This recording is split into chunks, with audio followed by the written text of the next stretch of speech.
Welcome. In front of me is a NUBIA Neo 3, and today I will show you how you can record screen on this device.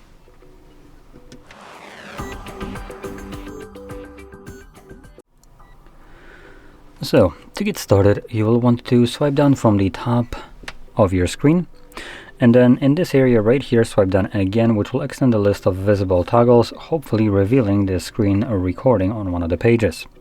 Now for me it looks like it's on the second page, but if you don't see this toggle anywhere, you can click right here on this pencil and then add it yourself.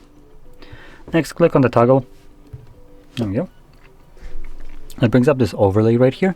So we have record, close, and this is for the sound settings, so we can choose if we're going to be recording mic, system, both, or obviously none. I'm going to keep it as it is, which is just a system sound. And now I'll just click on the... Hello? Oh, I need to click on this again to get rid of it. Okay, so we can click on the circle right there, which begins recording. So whatever you'll do right now, for the most part, it will be recorded. There are certain applications that will not let you record them. Now, once you're done recording, you can just click on the square. You also have the option to pause it temporarily. But once you click on the square, it automatically saves the screen recording to your Photos application, which I'll open right now and not update it. And make sure you navigate to Collections right here.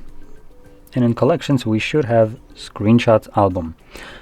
Now in here, you can see here's our screen recording, so we can click on it and view it from here.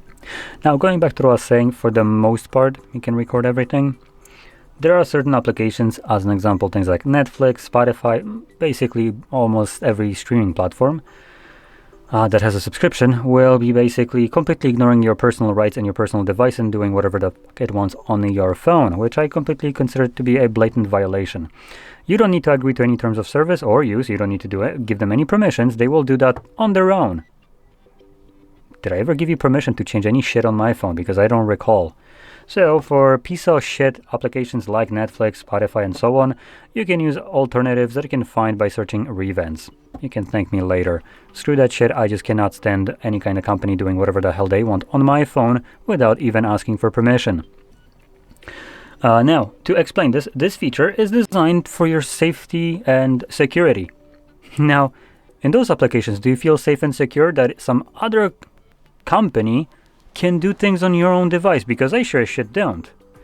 Now, to give you a good case scenario where this is useful, your bank application, you also can't take screenshots nor record videos in it because it has the same kind of feature in it. But if you consider that there is some kind of malware on your phone that sees when you're putting your password in and into your bank and so on, it could be sent back to the whoever actually load up your phone with malware. But with this kind of feature, this malware, all it would be able to see is black screen. So literally gets nothing. So in this case, it is going to be a safety measure for your bank. For every other one, not so much, like any other application. But anyway, that's about it. So I hope you found this video helpful, and if you did, don't forget to hit like, subscribe, and thanks for watching.